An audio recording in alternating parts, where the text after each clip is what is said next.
Hello everyone, welcome to my channel Bibliophila, where I discuss books that inspire us, enrich our minds and broaden our mental horizon.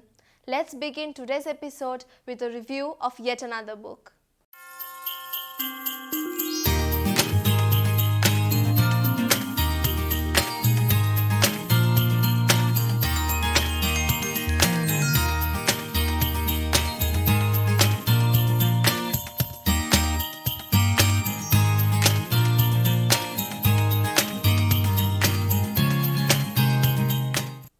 Today, I'll be talking about a book, The Diary of a Young Girl by Anne Frank.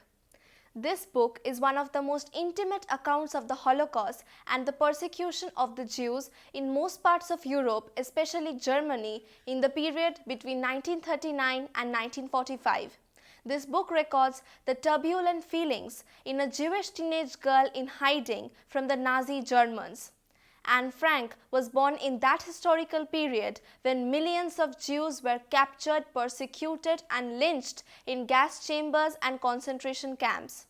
The exploitation of the Semitic race dates back to the Roman Empire, where an oppressive poll tax was imposed on them. In the Shakespearean era, Jews had to wear a red cap as an identity and had to live in a secluded part of the city whose gates were guarded by Christians at night.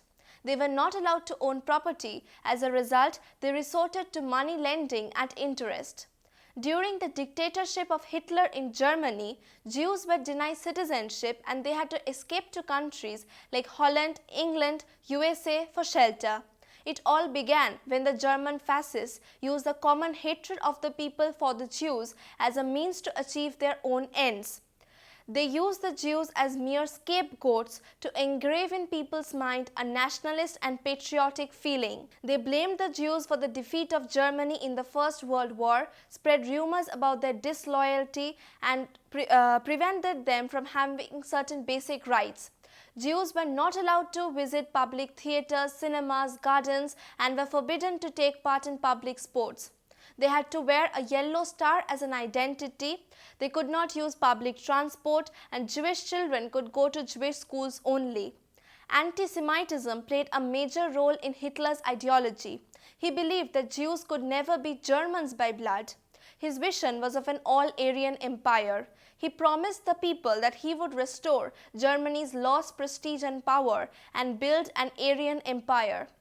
Therefore, he derived sadistic pleasure in inflicting pain upon the Jews. When Germany sparked off the Second World War by invading Poland, Auschwitz I, an army barracks, was converted into a prisoner of war camp for Polish political prisoners. This camp became a major site for the Nazis' final solution to the Jewish question. Those not gassed died due to disease, starvation, individual beatings, execution and medical experiments. Soon after, the Holocaust followed, where millions of Jews were persecuted, lynched and murdered in gas chambers, labor camps and concentration camps. An estimated total of 6 million Jews died by the end of the Second World War, and only a few survived to tell the story of mass lynching, extremism and starvation. The Gestapo, or the secret police officers, kept a check on Jews and also those few intellectuals who dared to oppose Hitler's ideologies. Anne Frank's diary is one of the few first-hand accounts of the Nazi torture on the Jews that have survived.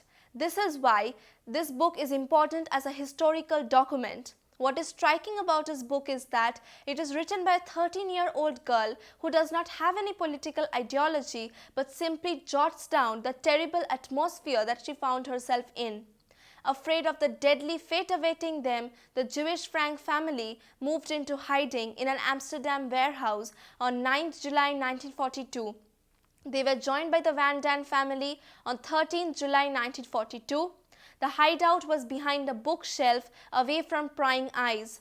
Miep Gijs, Jan Gijs, Bep, Ellie, Mr. Kugler and Mr. Kleeman were the only non-Jews aware of their presence. In fact, they regularly brought in essentials and treated them to fancy foodstuffs, drinks and flowers on special occasions. The Jewish families in hiding could not even move during the day when the office workers might hear them. They could open their mouths only after sunset when the men in the office went home. Meep brought them food, medicines, books and study materials occasionally. Reading, learning and listening to the radio were the only ways how they could pass their time in the secret annex. The long days of being cooped up together resulted in regular bickering and quarrels between the Frank and the Van Daan families. Their mental health was greatly affected by the bombing that went on every night. Anne would run to her father for comfort when the air raids terrified her. The people became more quarrelsome, intolerant and violent. The black market was also devastating various lives during those days. Anyone and everyone could sell articles at whatever price they could, and many people were left to starve. One may feel that the people in the black market business were corrupt, but let me ask you, what would you do if there were no jobs, no food, burglars in your house every other day, and your city was bombed almost every night? The governments were so busy in fighting with one another that there was no one to look after the interests of the common people. Though cut off from the rest of the world, the Jewish families in hiding could still feel the terrifying effects of the war.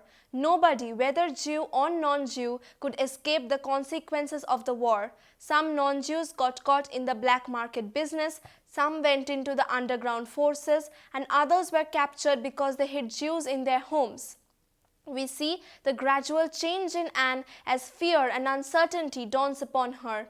The Jewish families in hiding were constantly afraid of being taken away to gas chambers and concentration camps, being cruelly torn apart, or being starved to death. Young Anne looks forward to the day when she would not be judged based on her religion but by her merit. She also feels that not only the capitalists, the extremists and the fascists are responsible for the war, but the little man is equally guilty. Otherwise, the peoples of the world would have risen in revolt long ago. The Jewish families were in hiding for more than 2 years, but they were betrayed at last. The identity of the man who betrayed the Franks is not clear yet, but the police captured the Franks and the Van Daans and deported them to Auschwitz, where they were cruelly torn apart. Every member except Anne's father, Otto Frank, died.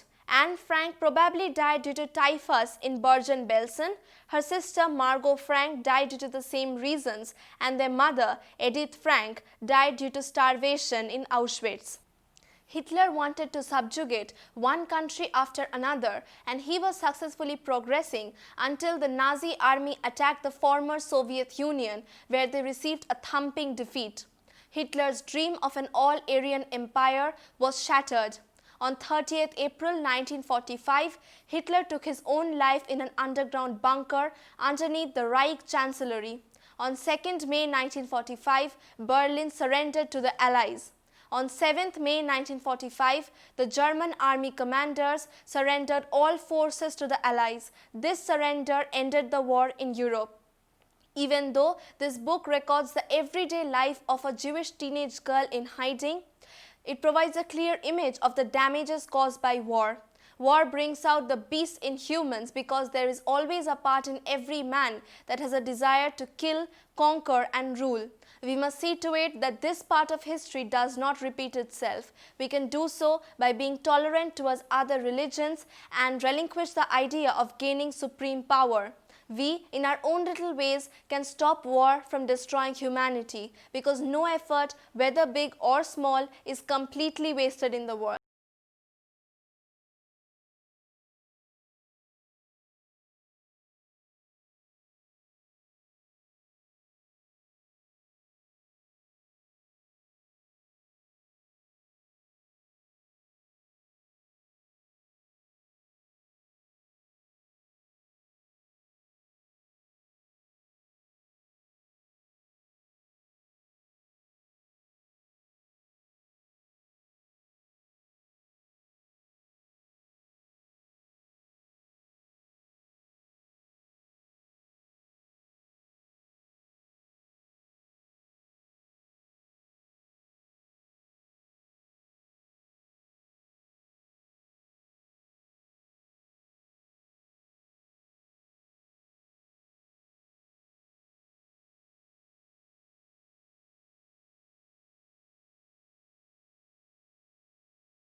like this analysis of the book The Diary of a Young Girl by Anna Frank? If you have, please do not forget to like, share, comment and subscribe. I have provided the links of my previous videos in the description below so that you may watch them.